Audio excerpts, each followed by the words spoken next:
लाडक्या भगिनींसाठी अतिशय महत्त्वपूर्ण अपडेट.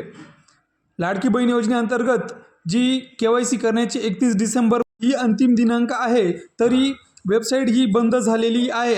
तसेच लाडक्या भगिनींचा जो 17वा हप्ता आहे नोव्हेंबर महिन्याचा, तो कधी येणार याच संदर्भात आज आपण थोडक्यात माहिती घेण्याचा प्रयत्न करणार आहोत. तत्पूर्वी तुम्ही जर आपल्या चॅनलवर नवीन असाल तर अशाच विविध शासकीय योजनांच्या माहितीसाठी आपल्या चॅनलला सबस्क्राईब करून घ्या आणि बेल आयकॉनला क्लिक करा.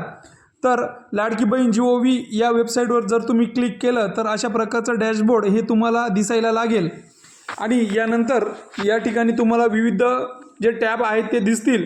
तर आता इथं तुम्हाला eKYC जे वेबसाईट दाखवत आहे ती करंटली अनअवेलेबल असं दाखवत आहे. तुम्ही बघू शकता की या ठिकाणी आता KYC करण्याचं जे ऑप्शन आहे ते बंद झालेलं आहे आणि लाडक्या भगिनींचा जो 17वा हप्ता आपल्याला मिळेल, जर आपली KYC झाली नसेल मिळेल किंवा नाही, असेच बऱ्याच भगिनींना प्रश्न उपस्थित झालेला आहे. मात्र काळजी करण्याची गरज नाही. येत्या 2 दिवसामध्ये सर्वच लाडक्या भगिनींच्या खात्यावरती जे ₹1500चा हप्ता आहे तो वितरित होणार असून काळजी करण्याची गरज नाही. तर हेच होता अतिशय महत्त्वपूर्ण अपडेट आणि सदर जी वेबसाईट बंद असल्याचं मुख्य कारण की वेबसाईट जे आहे ते अपडेट करण्याचं कार्य सुरू आहे आणि लवकरच नवीन KYC देखील सुरू होईल. धन्यवाद.